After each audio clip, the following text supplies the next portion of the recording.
L'élection présidentielle d'hier mardi 5 novembre a permis au candidat républicain Donald Trump d'être réélu pour un nouveau mandat de 4 ans. Par contre, il n'est pas encore officiellement déclaré vainqueur. Il lui reste quelques étapes à franchir avant de retrouver la Maison-Blanche. Alors qu'il fallait obtenir 270 voix de grands électeurs, soit la majorité des 538 voix possibles, Donald Trump s'est imposé avec 277 voix contre 224 voix pour la candidate démocrate Kamala Harris.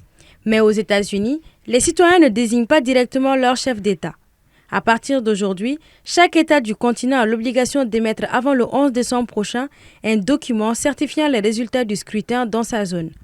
La loi américaine laisse 5 semaines aux États entre le vote des citoyens et celui des grands électeurs afin de pouvoir résoudre tous les contentieux électoraux et récompter les voix en cas de contestation. Le vote des grands électeurs, encore appelé collège électoral, est un ensemble de 538 membres qui élisent le président. Les grands électeurs de chaque État votent pour le candidat qui a remporté le vote populaire dans cet État.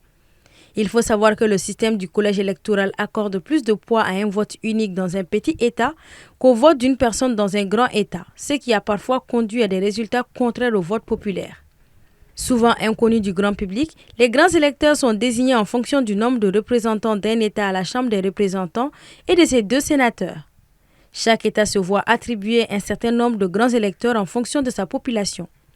Ainsi, les grands électeurs se réuniront le 17 décembre prochain pour voter et confirmer le choix des citoyens américains.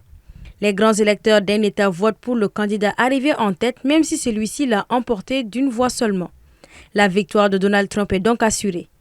Il deviendra officiellement président en janvier 2025.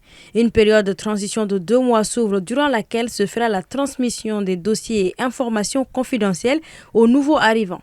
Son équipe préparera ainsi son entrée en fonction.